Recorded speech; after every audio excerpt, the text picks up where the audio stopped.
6ನೇ ತರಗತಿಯ ಪದ್ಯ ಮಂಗಳ ಗ್ರಹದಲ್ಲಿ ಪುಟ್ಟಿ. ಇದನ್ನು ಬರೆದವರು ಸಿ.ಎಂ. ಗೋವಿಂದ ರೆಡ್ಡಿ. ಆಗಸದಲ್ಲಿ ಹಾರುವುದೆಂದರೆ ಪುಟಾಣಿ ಪುಟ್ಟಿಗೆ ಬಲು ಇಷ್ಟ. ರೆಕ್ಕೆಗಳಿಲ್ಲದೆ ಹಾರಲು ಹೋದರೆ ಆಗದ ತೊಂದರೆ ಇದು ಕಷ್ಟ.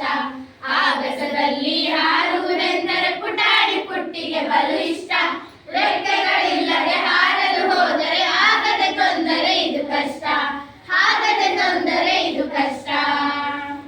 ಒಂದಿನ ಇದ್ದಕ್ಕಿದ್ದಂತೆ ಪುಟ್ಟಿಗೆ ರೆಕ್ಕೆಯು ಬಂದಿತ್ತು. ಹಕ್ಕಿಯ ಹಾಗೆ ಹಾರುವ ಮನಕ್ಕೆ ಹೆಚ್ಚಿನ ಹರ್ಷವು ತಂದಿತ್ತು. ಲಾಲಲಲ ಲಾಲಲಲ ಲಾಲಲಲ ಲಾಲಲಲ ಕೂಡಲೇ ಪುಟ್ಟಿ ತನ್ನನೆ ಜಿಗಿದು ಆಗಸ ಕೊಡಲಿಗೆ ಹಾರಿದಳು.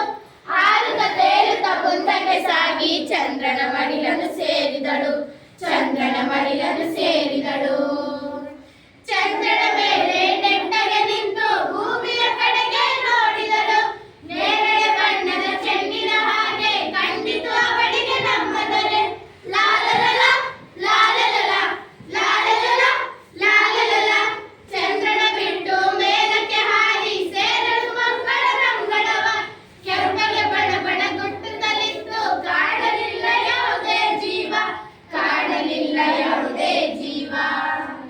ಪುಟ್ಟಿಯು ಕಂಡಳು ಮಂಗಳನಲ್ಲಿ ಯೋಗಿಯ ಹೆಸರಿನ ಹೆಬ್ಬಂಡೆ. ಒಡನೆ ಕೇಳಿದಳು ಕೆಂಪು ಬಂಡೆಯಳು, ನೀನು ಹೇಗೆ ಇಲ್ಲಿಗೆ ಬಂದೆ?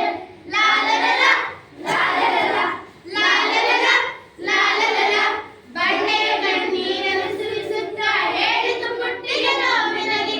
ಪುಟ್ಟಿಯ ನಂಬಿ ಮಂಗಳ ಗ್ರಹದ ದುರಂತ ಕಥೆಯನ್ನು ಕೇಳಿ ತಿಳಿ. ದುರಂತ ಕಥೆಯನ್ನು ಕೇಳಿ ತಿಳಿ.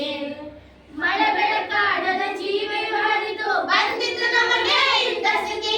ನಿಮ್ಮ ಭೂಮಿಯಲ್ಲಿ ಗಿಡ ಮರ ಹರಿದರೆ ಮುಂದೆ ಒಂದು ದಿನ ಇದೇ ಗತಿ. ಮುಂದೆ ಒಂದು ದಿನ ಇದೇ